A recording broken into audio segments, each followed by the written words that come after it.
Oi, gente, tudo bom com vocês? Vamos ver hoje o capítulo 18 do livro que fala sobre pronomes pessoais, tá?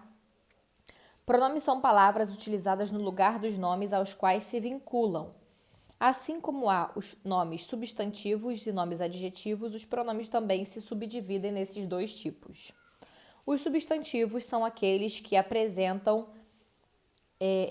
representam um vocábulo dessa classe gramatical, ou seja, o pronome ele é a função sintática, função gramatical responsável por substituir ou acompanhar um substantivo. Quando ele substitui um substantivo, ele tem valor de pronome substantivo. Quando ele acompanha um substantivo, ele tem valor de pronome adjetivo, ok? Pronomes pessoais. Há muitos tipos de pronomes na língua portuguesa, como diferentes empregos e valores significativos. Eles podem ser pessoais, de tratamento, demonstrativo, possessivos, indefinidos, interrogativos e relativos. Porém, hoje nós vamos, nos dedicar aos pessoais. Os pronomes pessoais são do caso reto ou do caso oblíquo, tá? A distinção do emprego desses dois tipos tem a ver com a sintaxe da frase. Os pronomes retos podem tanto cumprir as funções de sujeito, referindo-se assim ao ser com o qual o verbo concorda, quanto cumprir a função de predicativo do sujeito. Os pronomes oblíquos funcionam como complementos verbais e podem ser átonos, caso em que eles não são preposicionados, e tônicos, quando eles são preposicionados, tá?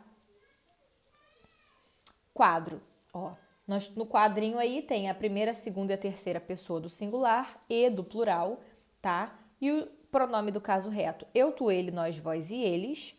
E no caso oblíquo, nós temos os átonos e tônicos. Átonos, me, te, se, o, alhe, nos, vos, se, as, se, os, as, lhes.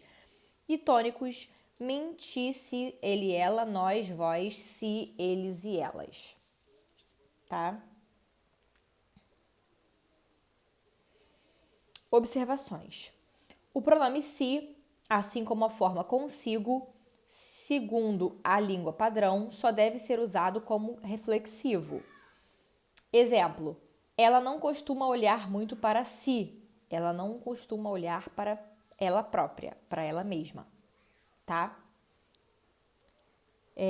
Em Portugal, no entanto, esse pronome pode ser usado regularmente para referir-se à pessoa com quem se fala. Minha querida, eu trago aqui um presente para si. No caso, seria o nosso para ti, né? Os pronomes oblíquos, átonos, me, te, lhe, nos, vos e lhes podem ser usados com valor possessivo, dependendo de como ele é empregado. Então, cortaram-me a gratificação, cortaram a minha gratificação, certo?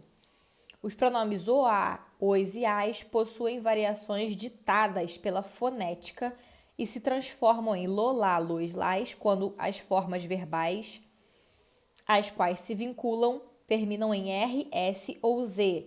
Então ficaria, ela não queria deixá-lo sozinho. E os mesmos pronomes transformam-se em no, na, nos e nas quando as formas verbais a quais se vinculam terminam em fonema nasal. Então, encontraram no perdido na floresta, certo? A palavra ser é uma das mais versáteis na língua portuguesa, por isso mesmo nem sempre é fácil identificar os diversos valores que apresenta. Como o pronome oblíquo, por exemplo, a morfossintaxe indica que ela pode aparecer em diversas situações com funções diferentes na frase. Por exemplo, como o pronome apassivador. Nesse caso, como o nome já indica, a partícula ser ajuda a construir um tipo de voz passiva, chamado da voz passiva sintética ou pronominal. Esse tipo de construção só pode ocorrer com verbos transitivos diretos ou transitivos diretos e indiretos, uma vez que se apresentam um complemento não preposicionado. Então, ó, viam-se estrelas no céu. Estrelas eram vistas no céu. Entregou-se a prova ao aluno. A prova foi entregue ao aluno, tá? Pronome indeterminado do sujeito. Para alguns, símbolo de indeterminação do sujeito ou índice de indeterminação do sujeito, ele constrói, como o próprio nome indica, um tipo de indeterminação do sujeito. O verbo com o qual ele aparece não necessita de um objeto direto, ou seja, o verbo pode ser intransitivo, transitivo indireto ou verbo de ligação, tá? Exemplo, desfruta-se das belezas do Nordeste. Quem desfruta, desfruta de algo, desfruta de quê? Das belezas. Então, o verbo transitivo indireto mais partícula C significa que o meu sujeito é indeterminado, tá?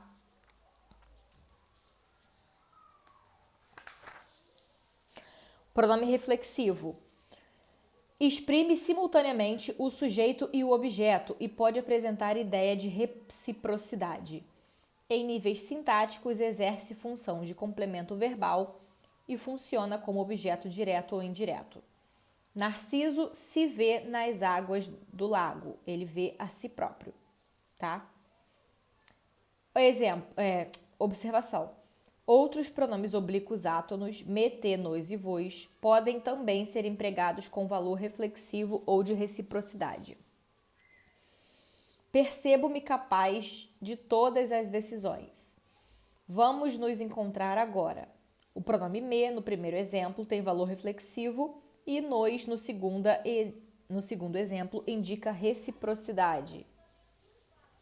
Parte integrante do verbo. Em alguns casos, é essencial para que o verbo efetivamente exista. Na realidade, é possível dizer que o verbo não existe sem pronome. Isso acontece com os verbos chamados essencialmente pronominais, como queixar-se, arrepender-se, orgulhar-se e suicidar-se. Ele se orgulha do país em que nasceu. Todos se arrependeram do que fizeram. Também acontece com verbos que mudam de sentido com pronome. Exemplo, o fato se deu em 14 de julho de 1789. Palavra expletiva. Para a palavra expletiva, ela pode ser chamada de partícula de realce, tá? Ela vai realçar alguma situação, algum termo na oração, tá? Então, ó, todos se foram para a cidade grande. A palavra expletiva, ela não necessariamente ela não é necessária na frase, tá? Ela só está ali para enfatizar aquilo, ok?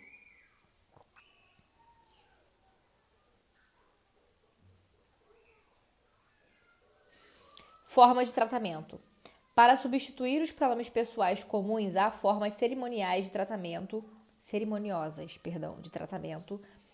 todas empregadas com o verbo na terceira pessoa. Quando construídos com vossa, dizem respeito à pessoa com quem se fala. E quando construídos com sua, referem-se à pessoa de quem se fala. Ou seja, estou à frente da pessoa. Então, vou falar com ela. Vossa Majestade. Agora, vou falar dela. Sua Majestade.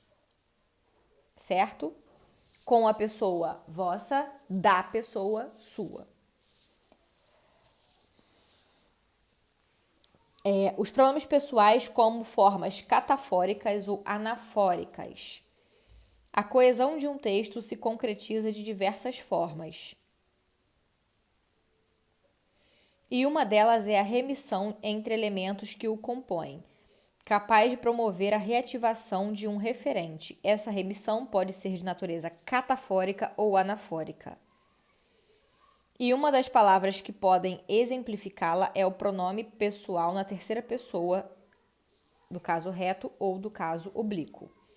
Então aí, ó, diz-se que um pronome é catafórico quando ele antecipa um elemento textual, anuncia o que vai ser dito. Os pronomes de terceira pessoa, ele, ela, o, a e se, podem, em determinados contextos, assumir essa condição.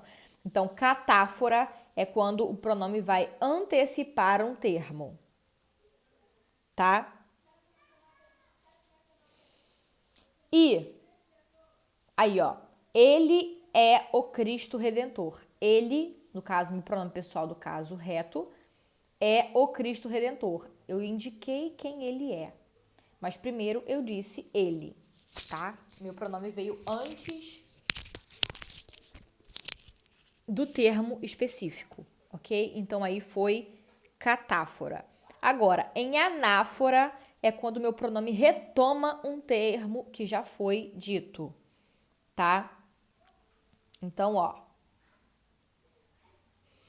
uma transformação lenta e profunda operava-se nele, dia a dia, hora a hora, reviscerando-lhe o corpo e alando-lhe os sentidos num trabalho misterioso, surdo de Crisália. E assim por diante. Certo? Então é isso. Um beijo e tchau.